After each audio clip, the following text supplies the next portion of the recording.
તો આજના લેક્ચરમાં ઇન્સ્ટ્રક્શન નંબર 19 આપણે સ્ટડી કરીએ, જે છે પુશ ઇન્સ્ટ્રક્શન. તો પુશનું કામ શું છે? Push register pairs on two stack. બરાબર, એટલે રજિસ્ટર પેરની અંદર જે કન્ટેન્ટ છે એને સ્ટેક કરીને જે મેમરીનો એરિયા છે એની અંદર પુશ કરવાનું. પુશ કરવું મતલબ શોર્ટમાં એની અંદર સેવ કરવું. બરાબર, પોપ કરવું એટલે લોડ કરવું. લોડ અને પોપ કરવું અને સેવ કરવું અને પુશ કરવું બંને સેમ જ થાય.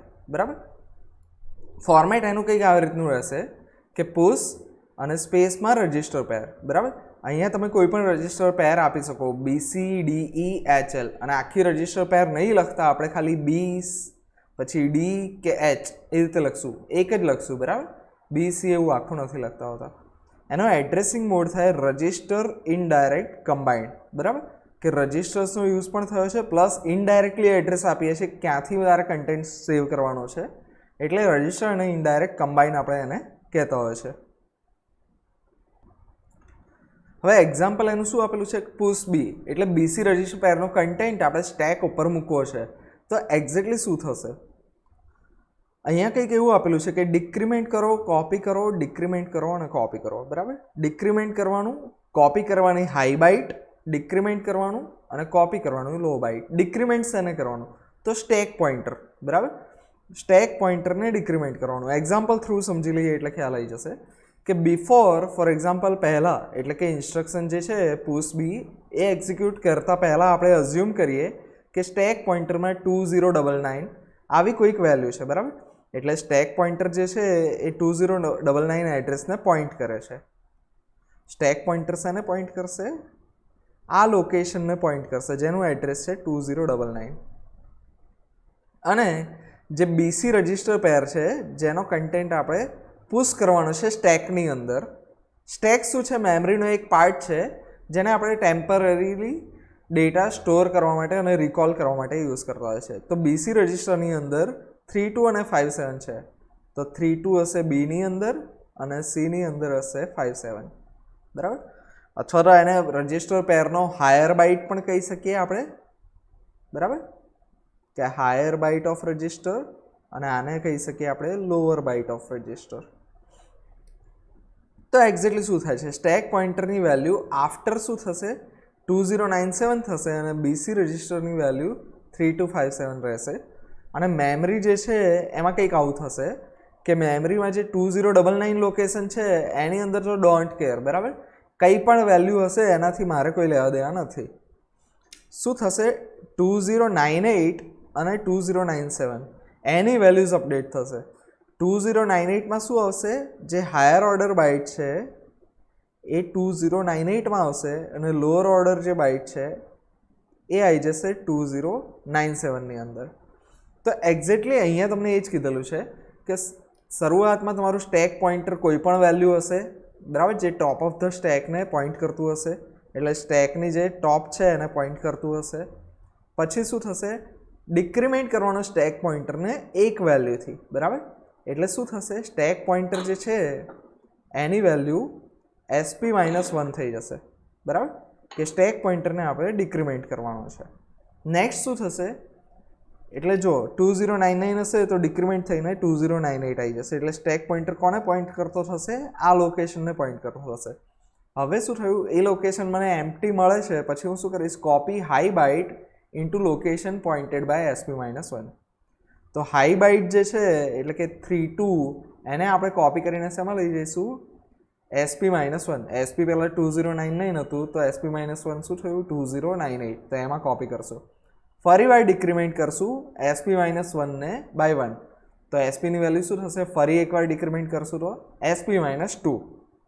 અને પછી શું કરશું? Copy low byte to location pointed by SP-2. એટલે શું કરવાનું? શોર્ટમાં તમે યાદ રાખો તો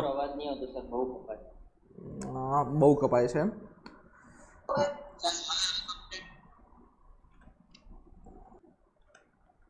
તો સિમ્પલમાં તમારે યાદ રાખવાના 4 જ સ્ટેપ છે. ડિક્રીમેન્ટ કરવાનું, કોપી હાઈ બાઇટ, ડિક્રીમેન્ટ કરવાનું, કોપી લો બાઇટ. બરાબર, decrement, copy high byte, decrement, copy low byte. પહેલી વાર ડિક્રીમેન્ટ કરશું એટલે શું મળશે? SP-1. બીજી વાર ડિક્રીમેન્ટ કરશું ત્યારે SP-2. એટલે શોર્ટમાં જો યાદ રાખવું હોય તો હાઈ બાઇટ ક્યાં આવશે SP-1 અને લો બાઇટ ક્યાં આવશે SP-2 એટલું યાદ રાખવાનું છે તમારે આની અંદર. એટલે શોર્ટમાં થયું શું કે કોઈ પણ રજિસ્ટર પેર તમે આપ્યો એનો કન્ટેન્ટ મારે સ્ટેક કરીને એક મેમરી છે એની અંદર હું સ્ટોર કરી શકું. કારણ કે તમે જાણો છો કે રજિસ્ટર્સ આપણી પાસે ખૂબ જ લિમિટેડ છે, બરાબર, અને રજિસ્ટર ખૂબ જ ફાસ્ટ હોય. તો મારે એવું કોઈ નવું કામ આવ્યું છે કે જેમાં મારે રજિસ્ટર્સનો યુઝ કરવો પડે એવો છે, પણ આ ડેટા બી મારા માટે કામનો છે આગળ જતાં, બરાબર. તો હું શું કરીશ, હાલ જે મારી પાસે ડેટા છે રજિસ્ટરમાં એને સ્ટેક કરીને મેમરીમાં સ્ટોર કરી દઈશ. જે ટેમ્પરરી મને કામ પડ્યું છે એ ખતમ કરીશ અને ફરીવાર અહીંયાથી ડેટા પાછો રજિસ્ટરમાં લોડ કરીશ. તો આને કહેવાય રજિસ્ટરમાં એટલે કે સ્ટેકમાં કન્ટેન્ટ પુશ કરવો. એવી જ રીતે એનું એક્ઝેક્ટ ઓપોઝિટ આવે કે એકવાર પુશ તો કરી નાખ્યો, બરાબર, કન્ટેન્ટ, ફરીવાર એને પાછો મારે બીસીની અંદર લાવવો હોય તો શું કરીશ, હું પોપ કરીશ. તો એ ઇન્સ્ટ્રક્શન મારી આવશે નેક્સ્ટ ઇન્સ્ટ્રક્શન. તો નેક્સ્ટ ઇન્સ્ટ્રક્શન છે પોપ. એમાં શું થશે, pop of stack to register pair. એટલે શોર્ટમાં તમને કીધું ને એ પ્રમાણે કે રજિસ્ટર પેરમાંથી મારે રજિસ્ટર ખાલી કરવા હતા તો મેં સ્ટેકમાં કન્ટેન્ટ સ્ટોર કર્યો. હવે જ્યારે મને રજિસ્ટરનું કામ પતી ગયું છે, હવે મારા રજિસ્ટર ફરીવાર ફ્રી થઈ ગયા છે, તો હું ફરીવાર શું કરીશ, જે સ્ટેકનો કન્ટેન્ટ હતો પાછો મારે રજિસ્ટરમાં લાવવો છે. તો એના માટેનું જે ઇન્સ્ટ્રક્શન છે એ છે પોપ ઇન્સ્ટ્રક્શન. એનું ફોર્મેટ આવશે પોપ અને રજિસ્ટર પેર. અને એક્ઝામ્પલ એ જ સેમ, જેવી રીતે પુશ બી હતું એ રીતે પોપ બી, બરાબર, સેમ જ ફોર્મેટ રહેશે. એડ્રેસિંગ મોડ પણ સેમ રહેશે, કારણ કે બધું સેમ જ થાય છે, ખાલી રિવર્સ પ્રોસેસ થાય છે. રજિસ્ટર ઇનડાયરેક્ટ, બરાબર. હવે આની અંદર શું થશે, પહેલાં પુશમાં શું થતું હતું એ એકવાર નજર મારી લઈએ એટલે તમને યાદ આવશે.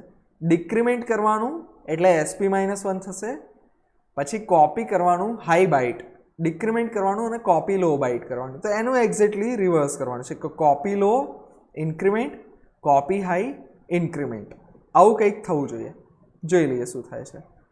તો કોપી ટુ લો બાઇટ, બરાબર, જો જે મેઇન વસ્તુ છે એની પર ધ્યાન રાખો. કોપી ટુ લો બાઇટ, પછી ઇન્ક્રીમેન્ટ એટલે શું થશે, SP+1 આવશે, કોપી ટુ હાઈ બાઇટ, બરાબર, અને ઇન્ક્રીમેન્ટ SP+2.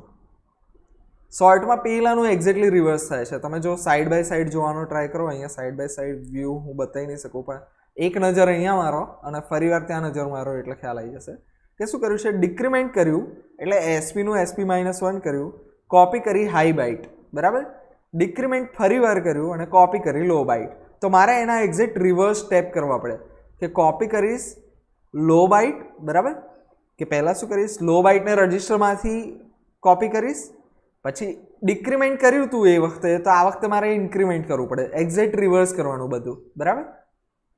પછી ફરીવાર કોપી કરીશ હાઈ બાઇટ અને ફરીવાર ઇન્ક્રીમેન્ટ કરીશ. એટલે ડિક્રીમેન્ટ કોપી એવી રીતે કોપી ઇન્ક્રીમેન્ટ આવું થશે પોપની અંદર. તો જો અહીંયા એવું જ કંઈ છે, કોપી ડેટા ફ્રોમ લોકેશન એટલે કે સ્ટેક પોઇન્ટર જેને પોઈન્ટ કરતો હોય એ લોકેશનથી રજિસ્ટર, બરાબર. આમાં મેમરીમાંથી રજિસ્ટરમાં કન્ટેન્ટ લાવવાનો છે, એ વસ્તુ ખાસ ધ્યાનમાં રાખજો. બંને એક્ઝેક્ટ રિવર્સ થશે. પેલું રજિસ્ટરમાંથી મેમરીમાં જતું હતું, તો આ શું થશે, મેમરીમાંથી રજિસ્ટરમાં આવશે. અને ઇન્ક્રીમેન્ટ કરીશું, પેલામાં ડિક્રીમેન્ટ કરતા હતા તો એટલે SP-નું SP-1 થતું હતું ને, એવી રીતે અહીંયા SP+1 થશે. પછી ફરીવાર કોપી કરશું અને પહેલાંમાં શું થતું હતું, પહેલાં હાઈ અને પછી લો થતું હતું, તો આમાં પહેલાં લો બાઇટને કોપી કરવાની અને પછી હાઈ બાઇટમાં કોપી કરવાની અને ફરીવાર ઇન્ક્રીમેન્ટ કરવાનું. હવે બિફોર અને આફ્ટરથી અહીંયા તમને સમજાવવા આવ્યું છે કે પહેલાં કન્ડિશન શું હશે રજિસ્ટરની અને સ્ટેક પોઇન્ટરની, સ્ટેક મેમરીની. તો આપણે અઝ્યુમ કરીએ કે સૌથી પહેલાં સ્ટેક પોઇન્ટરની વેલ્યુ 2090 આવી કોઈક રેન્ડમ વેલ્યુ હશે. બીસીની અંદર કોઈ પણ રેન્ડમ કન્ટેન્ટ હશે જેનાથી મને કોઈ ફરક નહીં પડતો. મેમરી જે છે, કઈ મેમરી, સ્ટેક મેમરી, એના 3 લોકેશન જે આપણા કામના છે એ આપણે અહીંયા બતાવીશું કે 2090, 2091 અને 2092. આ 3 કન્ટેન્ટ મારા કામના છે, તો એ હું અહીંયા બતાવું છું. અને પોપ કર્યા પછી શું થશે, એસપીની વેલ્યુ તમે જાણો છો કે આપણે 2 વાર ઇન્ક્રીમેન્ટ કરીએ છીએ કે +1 અને +2, બરાબર. એટલે કે +1 કરશું એટલે SP+1 થશે, ફરીવાર +1 કરશું એટલે SP+1+1 એટલે SP+2. તો 2090 થી 91 અને 92 સુધી જશે. તો સ્ટેક પોઇન્ટરની વેલ્યુ જે ઇનિશિયલી 2090 હતી, પોપ ઇન્સ્ટ્રક્શન પછી શું થશે, હંમેશા વધશે. અને બીસીની અંદર શું આવશે કે સ્ટેક પોઇન્ટર જે લોકેશનને પોઇન્ટ કરતો હતો એનો કન્ટેન્ટ આવશે. કઈ રીતે આવશે કે પહેલાં જે કન્ટેન્ટ છે એ આવશે લોઅર બાઇટમાં અને પછીનો જે કન્ટેન્ટ છે એ આવશે હાયર બાઇટમાં. એટલે આ જે સૌથી ફર્સ્ટ કન્ટેન્ટ છે એમાં આવશે લો બાઇટમાં અને જે સેકન્ડ કન્ટેન્ટ છે એ શેની અંદર આવશે, હાઈ બાઇટની અંદર. પેલામાં રિવર્સ થતું હતું, બરાબર, કે પહેલાં હાઈ અને પછી લો. તો જે ઓર્ડરમાં આપણે મૂક્યું હોય એના રિવર્સ ઓર્ડરમાં કરવું પડે. તમારે એક્ઝામ્પલ સમજવું હોય તો કોઈ એક તમારી પાસે ડબ્બો છે જેની અંદર તમે કેસેટ્સ કે કંઈ બી ભરવાનો ટ્રાય કરો છો, એ ડબ્બો ખાલી ઉપરથી જ ખુલે છે, બરાબર. કોઈ એક મારી પાસે એવું કન્ટેનર છે કે જેની અંદર હું અલગ અલગ વસ્તુ પુટ કરું છું, બરાબર. આઈધર બુક્સ મૂકું છું, સીડી કેસેટ્સ મૂકું છું, અથવા તો પાર્લેનું બિસ્કિટ તમે કન્સિડર કરી દો, જેમાં બિસ્કિટ નંબર 1, 2, 3, 4, 5, 6, 7, 8. હવે જે ઓર્ડરમાં તમે મૂક્યું હશે એના રિવર્સ ઓર્ડરમાં તમે બહાર કાઢી શકશો કે મૂકતી વખતે પહેલાં આ હશે, બીજું આ હશે, ત્રીજું આ હશે, ચોથું આ હશે અને પાંચમું આ હશે. પણ જ્યારે બહાર નીકળશે ત્યારે પાંચમું જે છે એ પહેલા નંબરે બહાર નીકળશે, ચોથા નંબરનું બીજા નંબરે બહાર નીકળશે, ત્રીજા નંબરનું જે છે એ નો ડાઉટ વચ્ચે છે તો ત્રીજા નંબરે, બીજા નંબરનું જે છે એ ચોથા નંબરે અને ફર્સ્ટ જે છે એ લાસ્ટમાં આવશે. તો હંમેશા યાદ રાખવાનું કે 8085નો જે સ્ટેક છે એ કેવો સ્ટેક છે, એનું શોર્ટ નેમ આપણે એ રીતે આપતા હોય છે LIFO, બરાબર, કે લાસ્ટમાં જે ઇનપુટ થયું હોય એ ફર્સ્ટ આઉટપુટ થશે. એ વસ્તુ યાદ રાખવાની કે લાસ્ટ ઇનપુટ ફર્સ્ટ આઉટપુટ. 8085નો જે સ્ટેક છે, આ જે મેમરી છે એ કેવો છે, લાસ્ટ ઇનપુટ ફર્સ્ટ આઉટપુટ. જો તમે પહેલાં મતલબ આ લાસ્ટમાં તમે એન્ટર કરેલું તો એ પહેલાં પોપ થશે અને આ તમે શું કહેવાય પહેલાં કર્યું હતું તો એ પછી થશે. આ રીતનું કંઈક આવે. એટલે રિવર્સ આપણે એટલે કરવું પડે છે, એ ધ્યાનમાં રાખવાનું. એકવાર પ્રોગ્રામ્સ કરશું એટલે વધારે ડિટેલમાં ખ્યાલ આવી જશે. હાલ પૂરતું એટલું રાખવાનું છે કે રજિસ્ટરથી મેમરીમાં અને મેમરીમાંથી રજિસ્ટરમાં. પુશ કરીએ એટલે રજિસ્ટરમાંથી સ્ટેકમાં જાય અને પોપ કરીએ એટલે શું થાય, સ્ટેકમાંથી રજિસ્ટરમાં આવી જાય. એક્ઝેક્ટલી રિવર્સ પ્રોસેસ થાય. પાર્લેના બિસ્કિટની અંદર તમે બિસ્કિટ ભરો છો અને પછી પાછા એને 1 by 1 કાઢો છો. આવું કંઈક તમારે એનાલોજી જો કરશો તો તમને ક્લિયરલી આઈડિયા આવી જશે. હવે થોડી સિમ્પલ ઇન્સ્ટ્રક્શન્સ છે. એમાં શું છે, કોલ કરીને એક ઇન્સ્ટ્રક્શન છે, અનકન્ડિશનલ સબરૂટીન કોલ માટેની ઇન્સ્ટ્રક્શન છે. એનું ફોર્મેટ શું છે, કોલ અને 16-bit એડ્રેસ. એક્ઝામ્પલ એનું કંઈક આ રીતનું આવે કે કોલ અને 2050x. આપણે નોર્મલી આ એક જ એડ્રેસ લેતા હોય છે પણ એવું જરૂરી નથી કે એક જ એડ્રેસ આવે, બરાબર. તમને કન્ફ્યુઝન ના થાય એટલે એક એડ્રેસ લઈને અલગ અલગ એડ્રેસ લેવાનો કોઈ મતલબ નથી હોતો. એડ્રેસિંગ મોડ કેવો આવે, કમ્બાઇન્ડ એડ્રેસિંગ મોડ આવે. હવે આ એક્ઝેક્ટલી કરશે શું એનું ડિસ્ક્રિપ્શનમાં આપેલું છે આપણે. The program sequence is transferred to the address specified by the operand. Before the transfer, the address of next instruction to the call is pushed to the stack. હવે એક્ઝેક્ટલી થશે શું, એક્ઝામ્પલ્સ થ્રુ સમજીએ.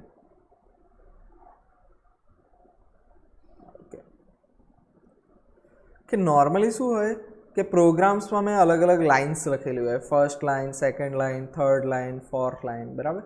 અને એ દરેકે દરેક line જે છે એ કોઈ એક એડ્રેસથી આપણે કન્સિડર કરીએ કે 2090, બરાબર, 2091, 2092 અને 2093, બરાબર. Line number 1, line number 2, line number 3 અને લાઇન નંબર 4 આ રીતના સિક્વન્સમાં કોડ લખેલો છે. હવે નોર્મલી આપણે ઇફ એલ્સ વાળું લોજિક કરતા રહ્યા અથવા તો પછી કોઈ જગ્યાએ જમ્પ વાળું આવતું હતું, તમને યાદ હોય તો સી લેંગ્વેજની અંદર, કે મારે અહીંયાથી પછી પ્રોગ્રામ જમ્પ કરીને બીજી જગ્યાએ જવા દેવો છે. કે નોર્મલી શું થાય કે આ રીતે ફ્લો આવતો તો હવે મારે શું કરવું છે, જમ્પ કરીને બીજી કોઈક જગ્યાએ જવું છે, બરાબર. ત્યાં જે લાઇન્સ લખેલી છે એને એક્ઝિક્યુટ કરીશ અને બધું પતી જાય. આખું આ સબ રૂટીન કહેવાય આપણે, કે મેઇન રૂટીન ચાલતું હતું એમાંથી બહાર ગયા આપણે અને પછી એ પરફોર્મ કર્યા પછી મારે ફરીવાર આજે સિક્વન્સમાં નેક્સ્ટ લાઇન જે આવતી હતી એને એક્ઝિક્યુટ કરવી છે અને આખો પ્રોગ્રામ એ રીતે મારે કમ્પ્લીટ કરવો છે. બરાબર. તો આ જે પાર્ટ કહેવાય એને શું કહેવાય? સબરૂટીન. આને શું કહેવાય? સબરૂટીન કહેવાય.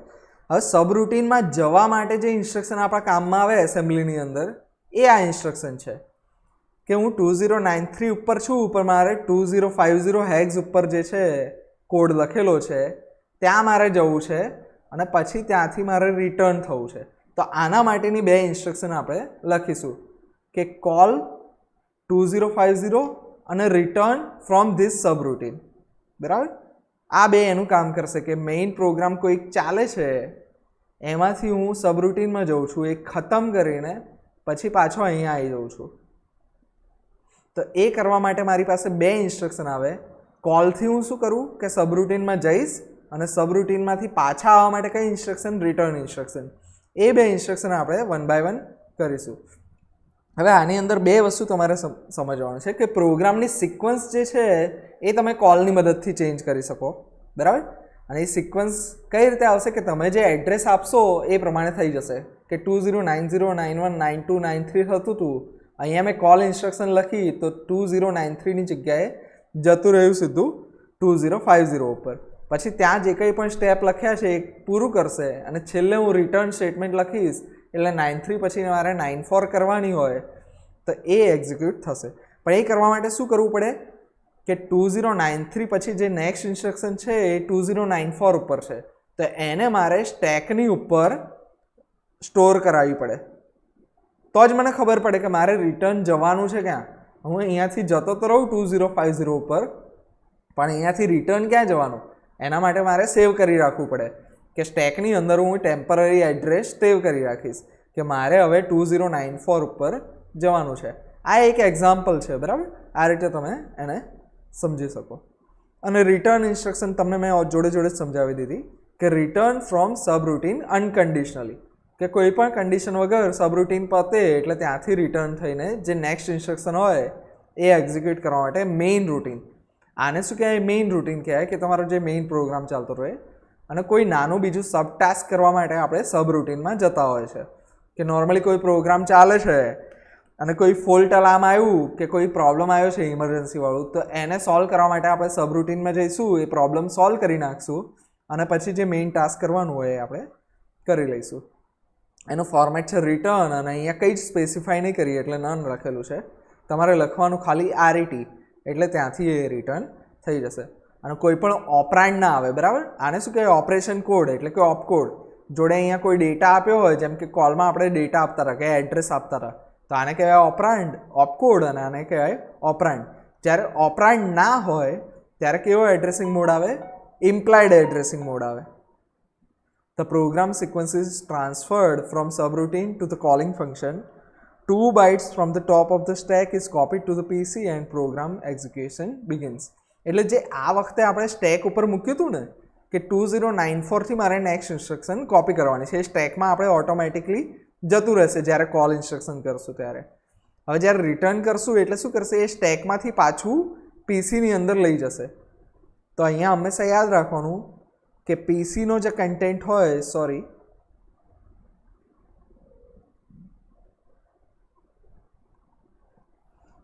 એ પીસીનો કન્ટેન્ટ સ્ટેકની અંદર મૂકશે અને જ્યારે આ ઇન્સ્ટ્રક્શન કરશું ત્યારે સ્ટેકમાંથી એ પાછું પીસીની અંદર લાવી દેશે કે હવે તારે રિટર્ન થઈને જે એડ્રેસ બાકી હતું કે 2094થી કામ કરવાનું હતું તે ઇન્સ્ટ્રક્શન પાછી તારે લાવી દેવાની. સર બિલકુલ જ અવાજ નહીં ખબર જ નહીં. હા એવું છે એમ. તો એક કામ કરીએ, આજનો સેશન આપણે અહીંયા એન્ડ કરીએ. અત્યાર સુધી જેટલો લેક્ચર રેકોર્ડ કરેલો છે હું યુટ્યુબ ઉપર ચડાવી દઉં છું. પછી જો બપોરના લેક્ચરમાં આપણને ટાઈમ મળે તો આપણે આ સેશન કમ્પ્લીટ કરી દઈશું CDTની લેબમાં જો ટાઈમ બચે તો. બરાબર. આજનો લેક્ચર અહીંયા સુધી રાખીએ છીએ આપણે. Thank you.